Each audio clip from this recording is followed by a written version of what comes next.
Olá pessoal, tudo bem com vocês? Boa noite a todos, graça e paz a todos vocês.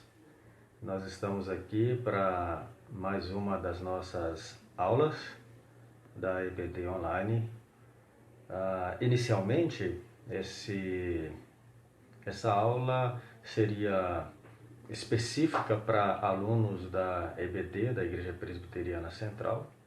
No entanto, nós achamos por bem transmiti-la para todos os nossos amigos que participam da nossa rede, que estão sempre acompanhando as nossas transmissões.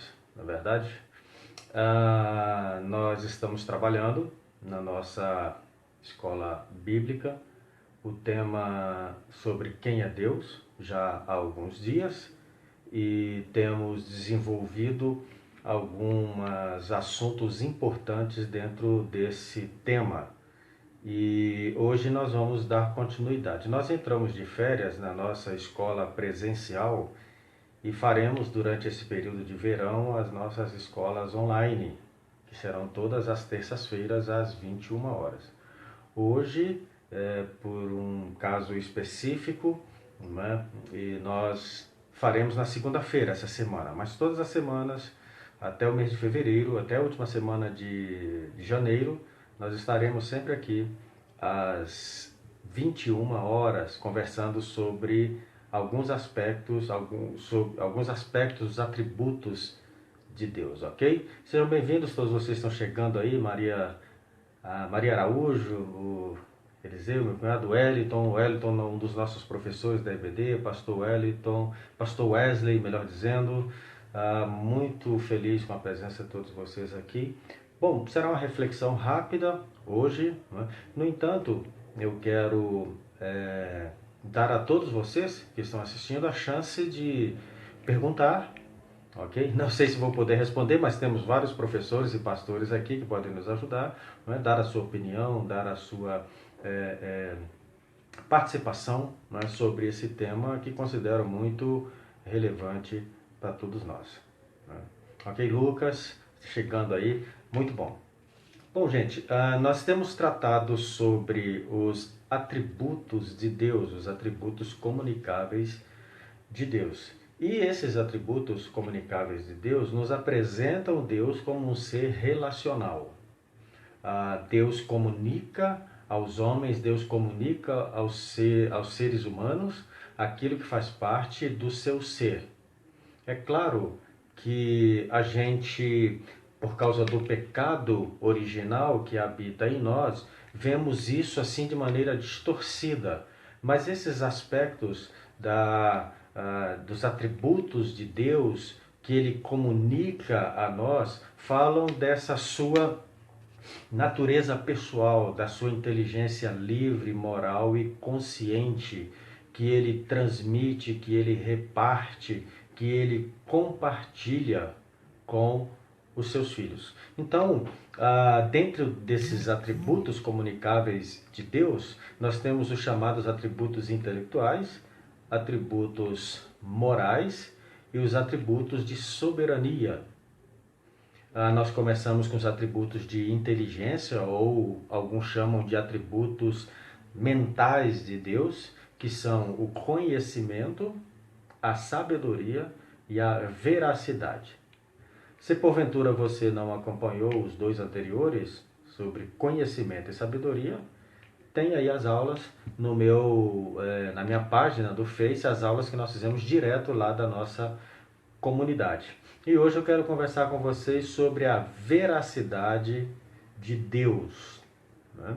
Eu queria convidar você, se você está com a sua Bíblia aí e quiser acompanhar, eu vou ler aqui segunda carta de Paulo aos irmãos em Corinto, no capítulo 13, né? Se você quiser acompanhar aí, segunda carta de Paulo aos irmãos que estão em Corinto, no capítulo 13, a partir do verso 5.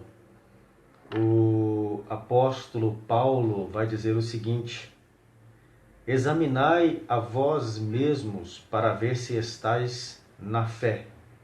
Provai a vós mesmos. Ou não reconheceis que Jesus Cristo está em vós? A não ser que estejais reprovados. Mas espero que reconheçais que nós não fomos reprovados. Pedimos a Deus que não causeis mal algum, não para que pareçamos ter sido aprovados, mas para que façais o bem, embora aparentemente ter sido reprovados. Porque nada podemos fazer contra a verdade, mas somente em favor dela. Pois nos alegramos quando somos fracos e vós sois fortes. Oramos pelo vosso aperfeiçoamento. Por isso, escrevo essas coisas estando ausente, para que quando presente não tenha de usar de rigor, segundo a autoridade que o Senhor me deu, para a edificação e não para a destruição.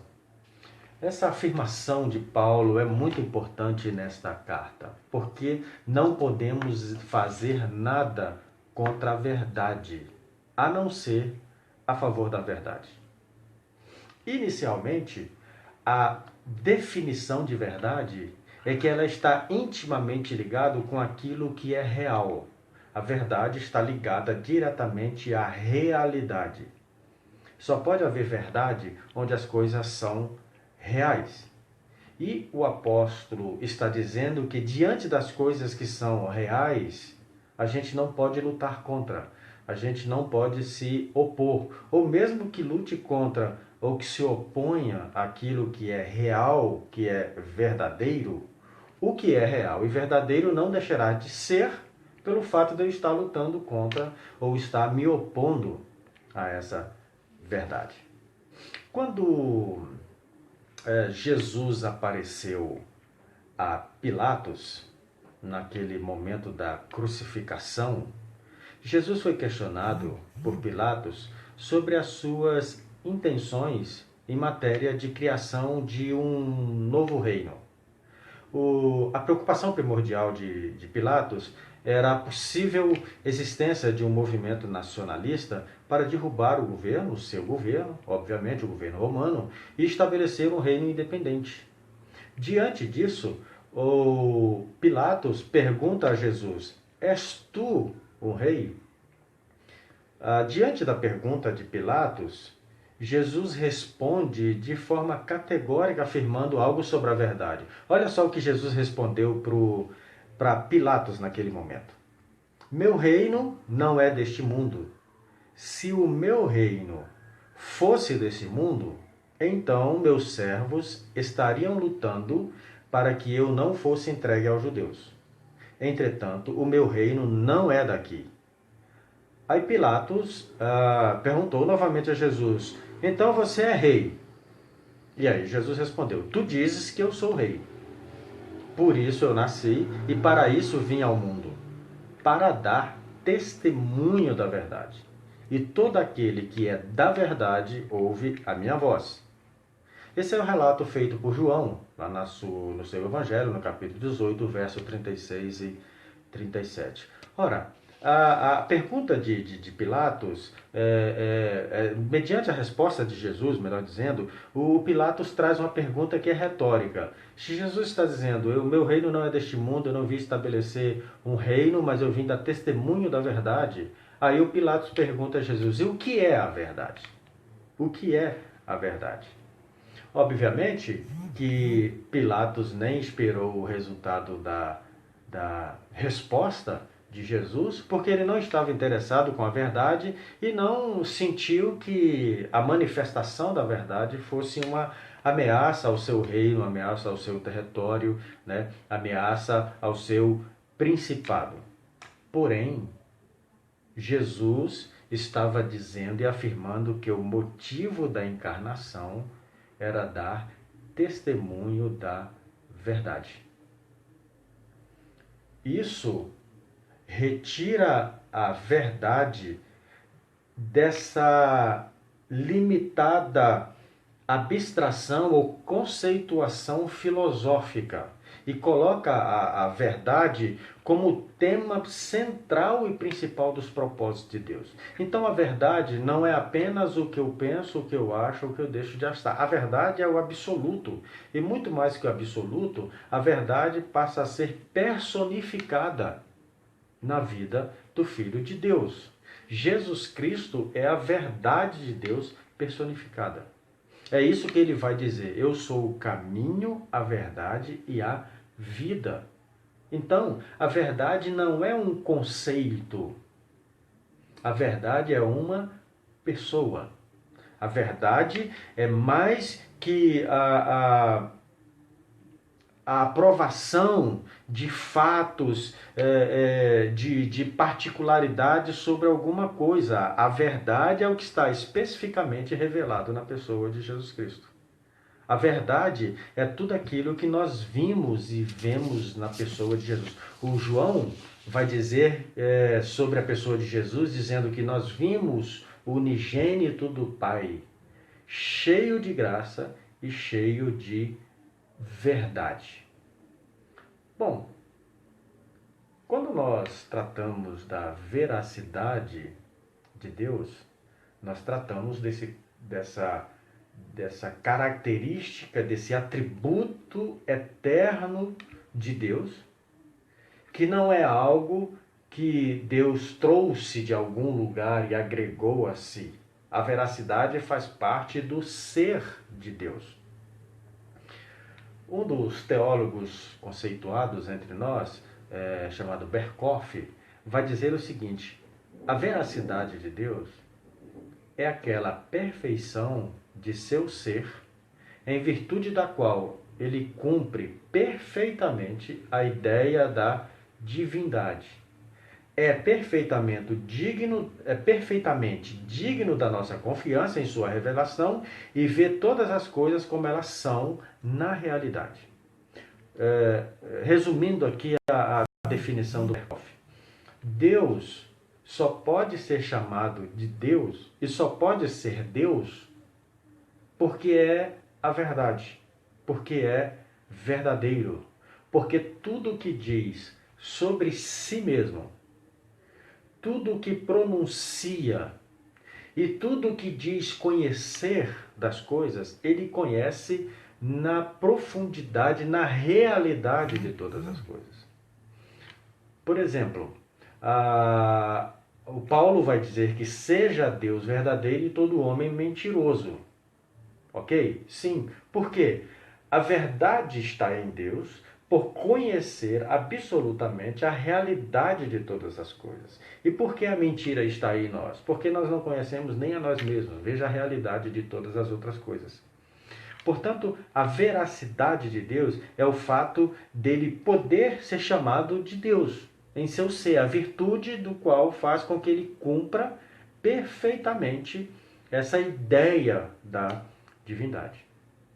Um outro teólogo chamado Gruden diz que a veracidade de Deus significa que ele é o Deus verdadeiro e que todo o seu conhecimento e palavras são ambos padrões de fé verdadeiros e padrões de fé finais. Então, a veracidade de Deus cumpre todo o aspecto linear da história, todo o aspecto linear dos fatos reais da história da humanidade. Daquilo que nós conhecemos, temos conhecimento, e daquilo que nós desconhecemos. Mas a veracidade de Deus é o que faz com que todas essas coisas sejam como são e como estão expostas nas Escrituras. Ok, gente? Me desculpem se porventura estou sendo rápido e estou correndo, mas espero que não. Se eu estou sendo rápido aí, alguém pode escrever, pode dizer que a gente vai mais devagar um pouquinho, tá bom? Para que seja entendível a todos vocês, ok? Então, a veracidade de Deus, como a gente está tratando, é esse conhecimento de Deus sobre a realidade de todas as coisas. Além do conhecimento de Deus da realidade de todas as coisas, a veracidade de Deus está implicitamente ligada ao fato de que ele é exatamente o que ele diz que é. Certo?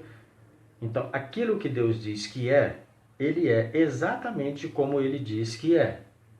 Não há falta de integridade, não há falta de caráter em Deus, a ponto de dizer algo que ele não seja. Deus é verdadeiro, Deus é integral. A palavra verdadeiro está ligado também à integralidade. Deus é inteiro naquilo que se mostra. Deus é inteiro naquilo que se dá a conhecer. Claro que nós não conhecemos Deus no todo, mas aquilo que Deus se dá a conhecer é o que de fato Ele é. Não há engano da parte de Deus. Não há nenhum tipo de disfarce. Não há nenhum tipo de hipocrisia, né, de máscara sobre aquilo que Deus revela ser. Ele é o que é, como está posto na Escritura. E isso faz com que Deus seja de fato Deus verdadeiro. Porque desde a antiguidade, desde antes da criação de todas as coisas, Deus é como é. E a Escritura nos afirma que Ele é o mesmo ontem, hoje e será para todo sempre. Então, a verdade sobre a pessoa de Deus que nós conhecemos é suficiente para nos libertar das nossas inverdades. Foi isso que Jesus disse: conhecereis a verdade e a verdade vos libertará. Como disse no início, a verdade não é um conceito filosófico. A verdade é uma pessoa. Então, quando nós falamos sobre a veracidade de Deus, sobre a verdade de Deus, nós nos relacionamos com uma pessoa. E essa pessoa, chamada Jesus, é a verdade encarnada de Deus. Bom, eu queria ler aqui, para que a gente vá firmando aqui essa nossa fala, né, com a Escritura. Eu queria ler com vocês aqui Números, capítulo 23, verso 19. Números 23, 19.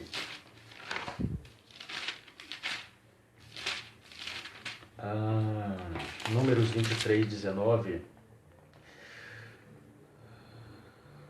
Vai dizer o seguinte: Deus não é homem para que minta, nem filho do homem para que se arrependa.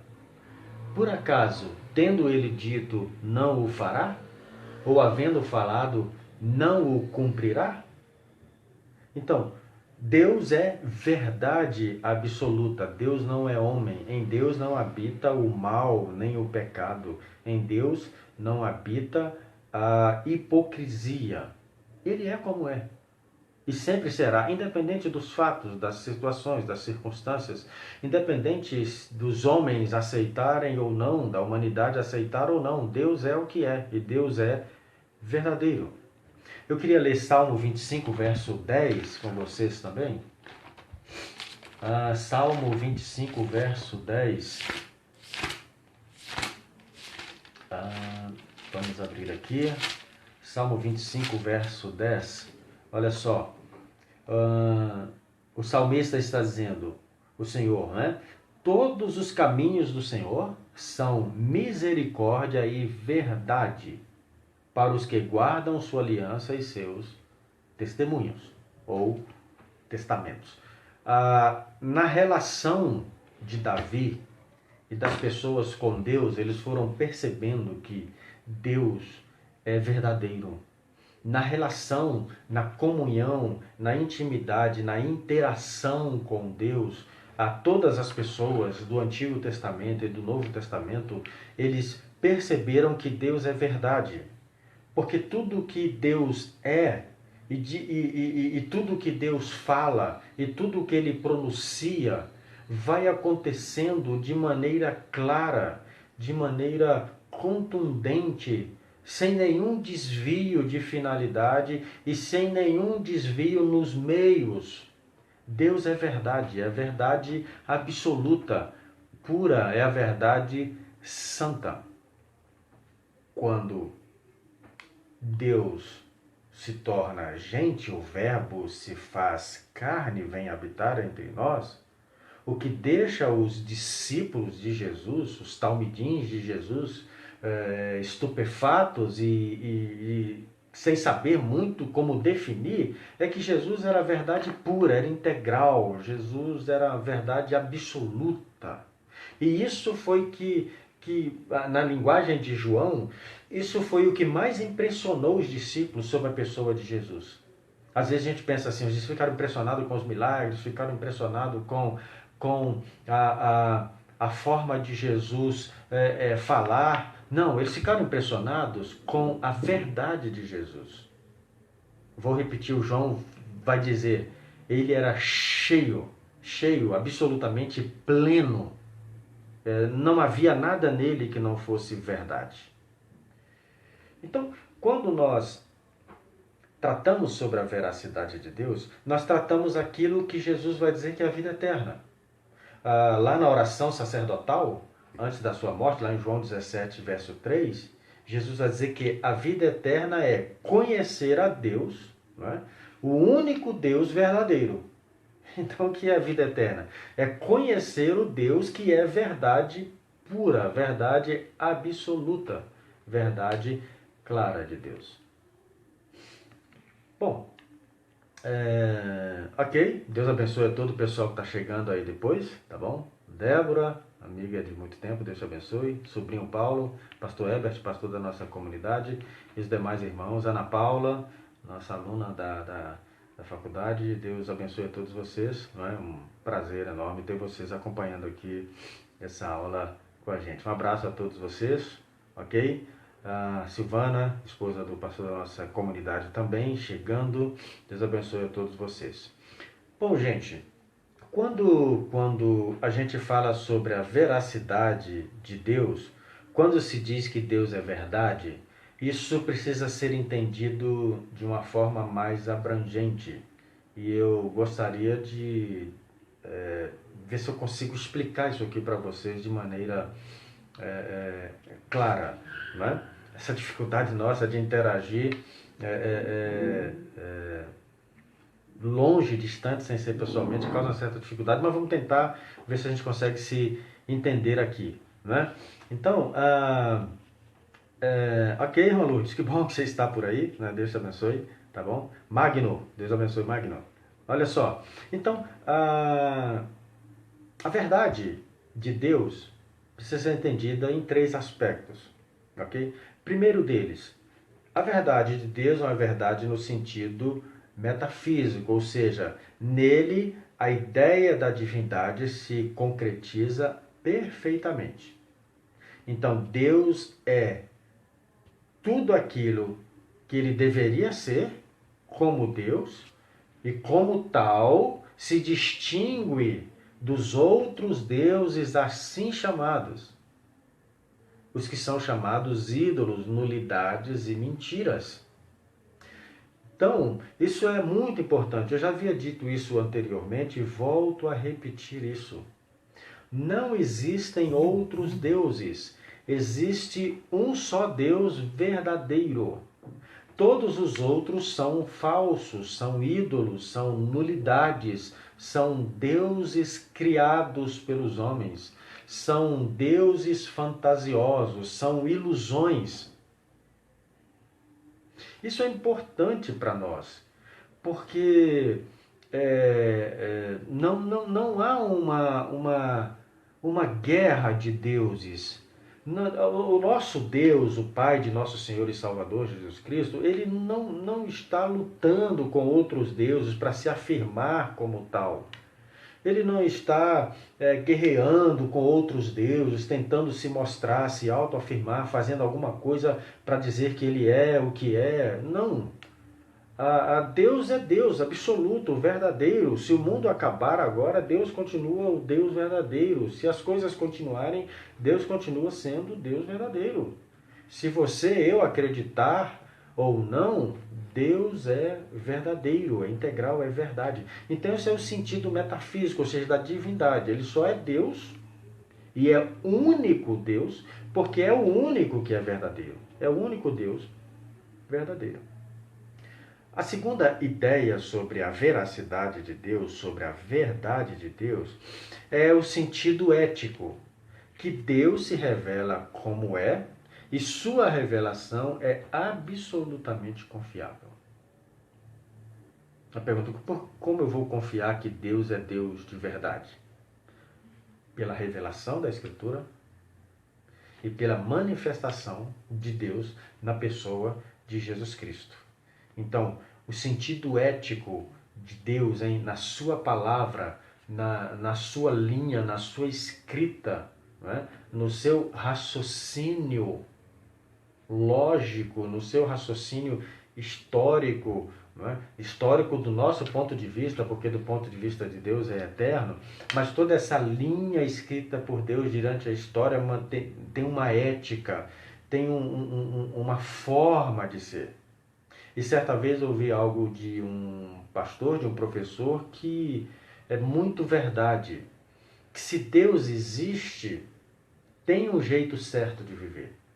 Se Deus não existe, ok, cada um vive do jeito que quer. Mas se Deus existe, tem um jeito certo de viver. Por quê? Porque Deus é a verdade, essa verdade no sentido ético, de que o que Ele diz e o que Ele estabelece não é algo do qual a gente deve provar ou não.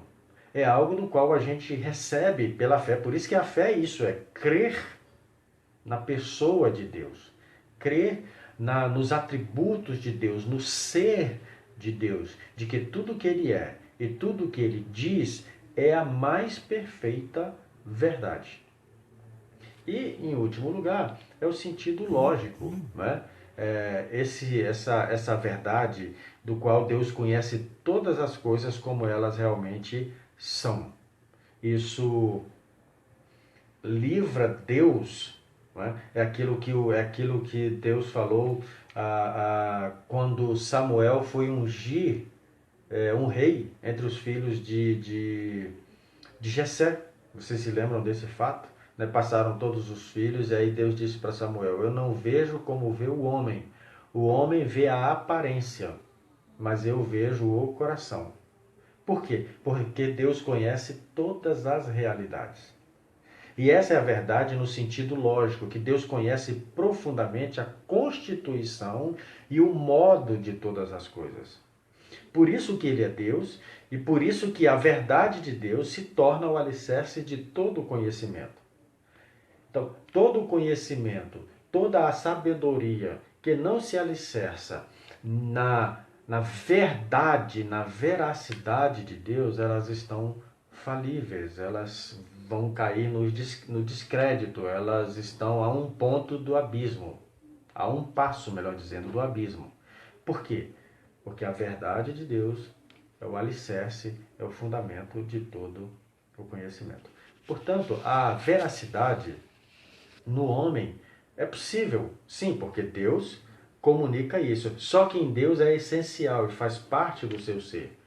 O homem é capaz de falar a verdade, porém Deus é a verdade. Correto?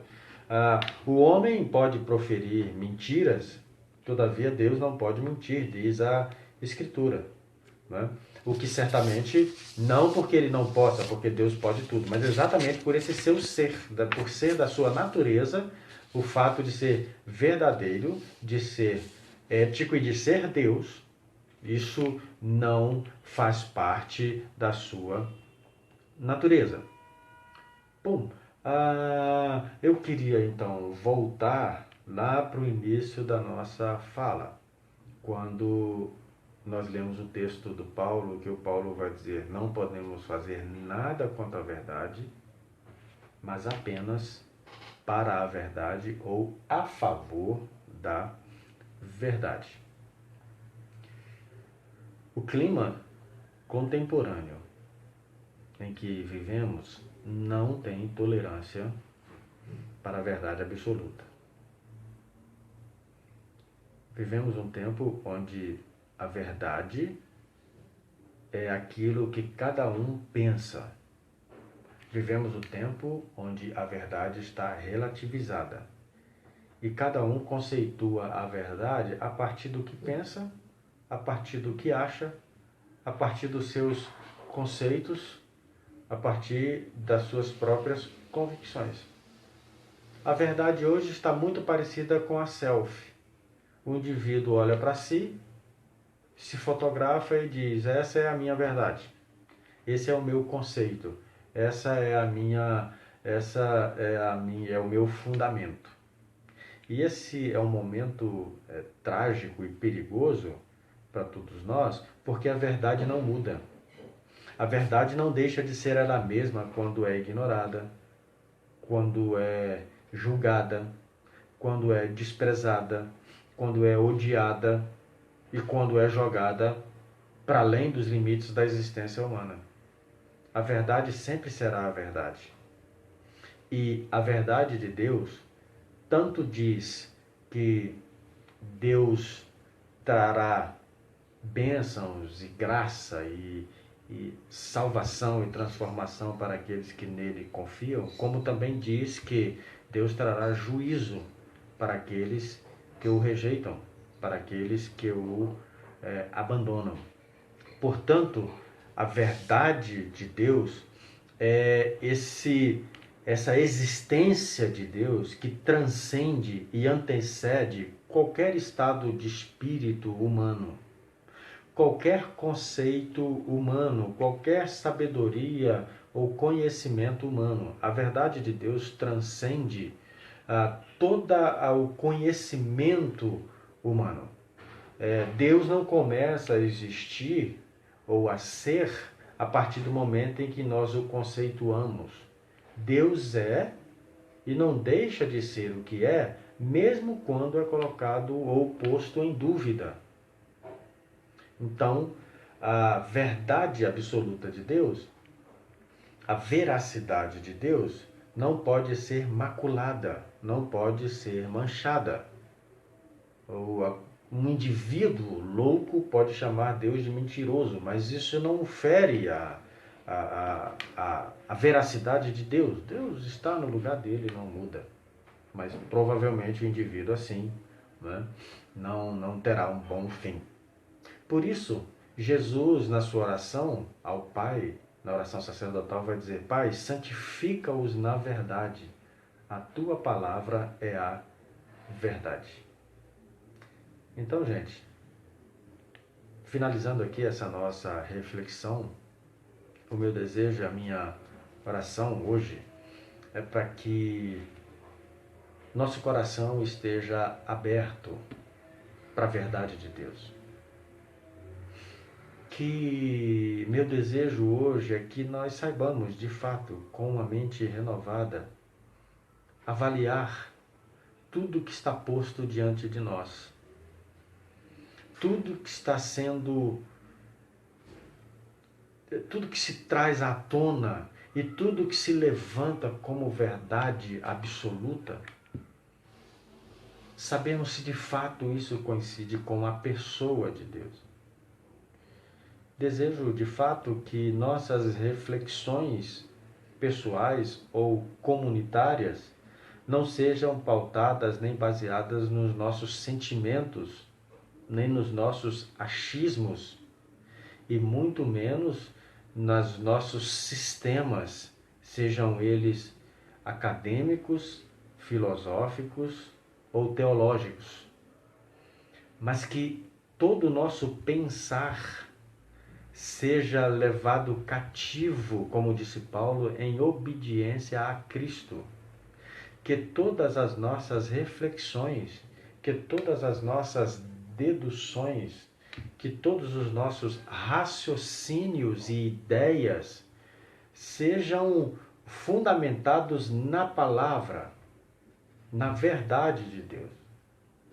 Nós não temos que pegar as coisas e levar à verdade para tentar encaixá-las na verdade.